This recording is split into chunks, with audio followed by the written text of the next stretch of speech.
ad çəkmədən bir dənə fakt deyəcəm. Buyurun. Sonra kim olduğunu da deyərəm. Cavan bir oğlan.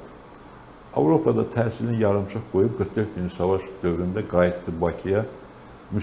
Könüllü şəkildə müharibəyə getmək istədiyini dedi.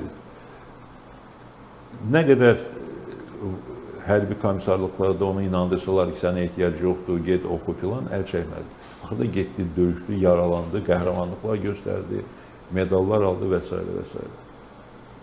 O adam mən bu günlərdə eşitdim ki, ölkəni tərk edib getmək istəyir.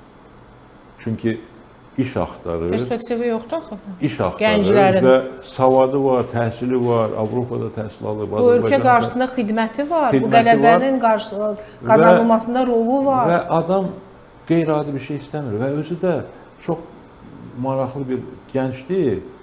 Vətən uğruna döyüşdüyünü də qabartmır. Orada keçdiyi sorğularda, söhbətlərdə o məsələni qabartmır. Demir ki, mən döyüşmüşəm, yaralanmışam və s. və s. Sadəcə normal bir iş istəyir. O adam o işə buraxmırlar. Artıq mən o gün eşitdim ki, o adam, bu gəncimiz ölkəni tərk edib getməyə hazırlaşır. Mənim ürəyim ağrıdır.